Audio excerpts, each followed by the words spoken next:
रामकृष्ण आले येऊन या उतरले आळ्याची येवणी पशुतयस्तानी शब्द झाला अशा पवित्र पावन भूमीमध्ये ज्या भूमीला ज्ञानेश्वर निवृत्तीनाथ सोपान मुक्ताबाई या चारही भावंडाचे पदस्पर्श झालेला आहे, त्यांचा सहवास या भूमीला लाभलेला आहे.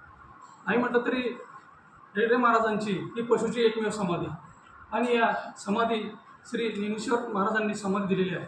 या समाधीचा जो पूर्व इतिहास आहे, हा जो 12 वार्षिकर मंडळी असतील, ही सर्व मंडळी असतील, यांनी हे परंपरेने चालत आलेली ही सेवा आहे.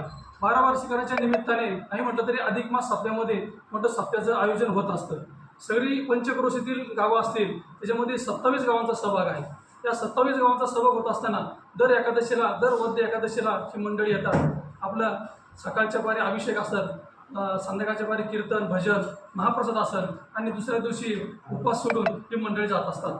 या सर्व मंडळींचा या अधिक मास महिन्यात एक सप्त्याचा कालावधी असतो, जे आपले कोंडाजी बाबा डेरे असतील, साधुबाबा वायकर असतील, यांनी चालवलेली परंपरा आहे. ती अखंडितपणे ह्या वारकऱ्यांनी अखंडितपणे जपलेली आहे. ही सेवा करत असताना अलीकडच्या काळात नाही म्हटलं तरी या सेवेचा थोडासा या धावत्या युगामध्ये थोडासा या लोकसहभाग कमी होत चाललेला आहे.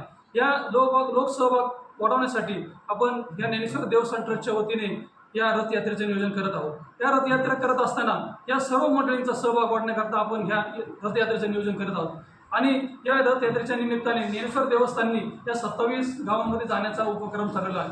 प्रथमतः 9 तारखेला श्री डोंगरवाडी या गावी आपण जात आहोत. त्या ठिकाणी मुक्काम करून दुसऱ्या दिवशी आपण कातडवेडे आसन, नळवणा आसन, आणे आसन अशा अनेक गावांमध्ये जाऊन आपण संध्याकाळचा मुक्काम जो आहे तो आपण बेल्ले या गावी करत आहोत. नंतर सकाळी आपण राजुरी गावातून निघून प्रत्येक नाही म्हटलं तरी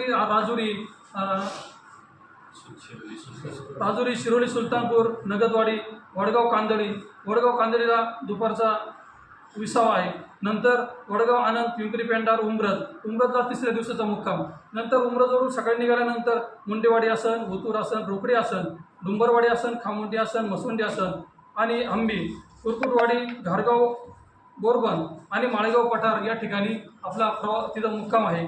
त्यानंतर तिसऱ्या दिवशी सकाळी माळेगाव पठारामधून निघून गोटा, नंतर आळेफाटा, कैसान, नंतर आळेफाटा आल्यानंतर कैसान माळा असेल, ग्रामदैवत अंबिका माता मंदिर असेल, डावकरवाडी, निमसेमाळा, शेळकेमाळा, संतवाडी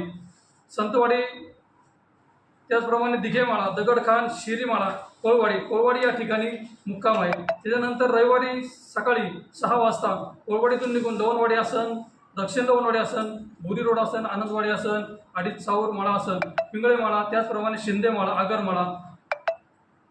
आगरमाळा या ठिकाणी दुपारचा विसावा आहे.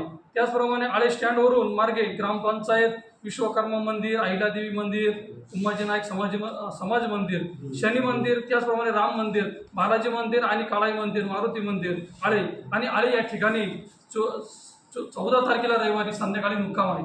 14 तारखे सकाळी निघाले 15 तारखेला सकाळी आळेवरून निघाल्यानंतर आपण सकाळी 7 वाजता तिथून निघून 9 वाजता या ठिकाणी श्री रेडेश्वर महाराज समाधी मंदिर या ठिकाणी येणार आहे आणि इथं आल्यानंतर ह्या थोडासा काल्याच्या कीर्तनाने ह्या कार्यक्रमाची सांगता होणार आहे. ज्ञानेश्वर देवस्थान ट्रस्टच्या वतीने या कार्यक्रमाचे नियोजन केलेलं आहे. तरी आपण सर्व मंडळींनी या कार्यक्रमास उपस्थित राहावे अशी आपल्याला ज्ञानेश्वर देवस्थान ट्रस्टच्या वतीने विनंती करतो. थांबतो. रामकृष्ण आहे.